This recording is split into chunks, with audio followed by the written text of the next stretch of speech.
भगवान श्री राम का अपने पिता के प्रति स्नेह का एक प्रसंग उस समय का है जब राम के राज्याभिषेक की तैयारी हो रही थी।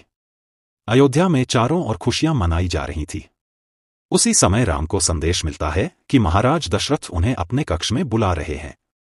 यह संदेश महाराज दशरथ की ओर से कैकेयी ने भिजवाया था। वाल्मीकि रामायण के अनुसार राम के कक्ष में पहुंचने पर पहली बार राम को भयभीत देखा गया। इसका क्या कारण था, आइए जानते हैं। प्रभु राम ने कक्ष में जाकर देखा महाराज दशरथ और माता कैकेयी सुंदर पलंग पर बैठे हुए हैं। महाराज दशरथ के मुख से केवल एक शब्द निकला, राम। वे सर झुकाए बैठे थे। उनके नेत्र आंसुओं से भरे थे। इसके साथ ही उन्होंने न तो राम की ओर देखा और न ही कुछ बोल पाए। महाराज दशरथ के इस रूप को देखकर पहली बार राम भयभीत हुए। राम का हाल पिता को देखकर ऐसा हो गया जैसा कि पूर्णिमा के दिन समुद्र का होता है, अर्थात शांत समुद्र में भी पूर्णिमा के दिन तेज ऊंची लहरें उठती हैं।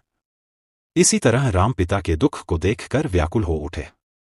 राम जब बहुत परेशान हो गए तो उन्होंने कैकेयी से प्रश्न किया, मौ क्या बात है? पिताजी मुझसे क्रुद्ध हैं। मुझसे क्या अपराध हुआ है? यहां राम का पिता के प्रति असीम स्नेह उजागर होता है।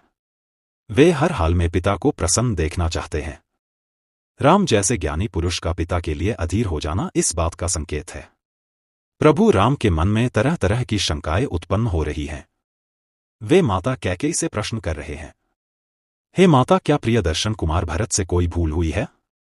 शत्रुघ्न या मेरी माताओं से कोई अपराध हुआ है जिसके कारण पिता दुखी हैं? यहां राम कहते हैं कि यदि मेरे किसी कार्य से पिता को संतोष की प्राप्ति नहीं हुई है या कहीं अनजाने में मुझसे उनकी आज्ञा का पालन नहीं हुआ है तो मैं इसी पल मर जाना चाहता हूं। पिता को क्रुद्ध करके एक पल भी जीना मेरे लिए बेकार है। पिता के प्रति ऐसा समर्पण, ऐसा स्नेह कि पिता की एक मुस्कुराहट के लिए प्राणों को न्योछावर करने वाले सिर्फ मर्यादा पुरुषोत्तम राम ही हो सकते हैं। इस प्रकार के वचनों को सुनकर जब माता कैकेयी ने अपने वचन के बारे में राम को बताया तो राम ने क्या कहा, मेरे परम हितैषी पिता, वे ही गुरु हैं, मेरे ऊपर कृपा करने वाले। इनकी आज्ञा से कोई भी ऐसा कार्य है जो मैं कर न सकूं। मेरे पिता को मेरे ऊपर शंका नहीं होनी चाहिए।